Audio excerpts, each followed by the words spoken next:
বাংলাদেশে ফের হিন্দু শিক্ষকের বাড়িতে আগুন।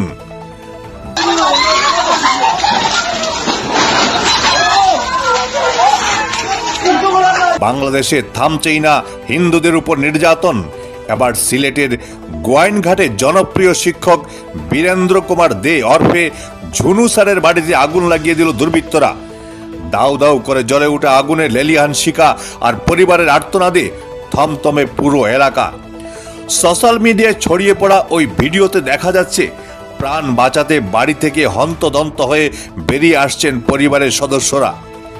স্থানীয়দের অভিযোগ, টার্গেট করেই এই হামলা চালানো হয়েছে। যদিও কারা এই ঘটনার নেপথ্যে তা এখনও স্পষ্ট করেনি পুলিশ। গত ডিসেম্বর থেকেই অপার বাংলায় একের পর এক ভয়াবহ ঘটনা সংঘটিত হচ্ছে। 18 ডিসেম্বর কুমন্তব্যের অভিযোগে দীপু দাস নামে এক যুবককে পুড়িয়ে হত্যা করা হয়। 23 ডিসেম্বর চট্টগ্রামের রাওজানে দুই পরিবারের 8 সদস্যকে আটকে রেখে ঘরে আগুন লাগিয়ে দেওয়া হয়। 28 ডিসেম্বর পিরোজপুরের ডুমরিতলা গ্রামে একই কায়দায় হামলা সংঘটিত হয়। এই ধারাবাহিক হামলায় দুই দেশের কূটনৈতিক সম্পর্কেও ফাটল ধরেছে।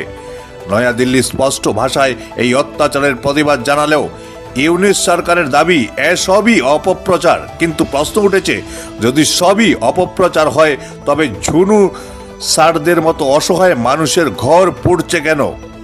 তদন্তের আশ্বাস দিয়েছে প্রশাসন, কিন্তু আতঙ্কে দিন কাটছে সিলেটের হিন্দুদের। সাম্প্রদায়িক সম্প্রীতির বাংলাদেশে এক কোন অস্থিরতা।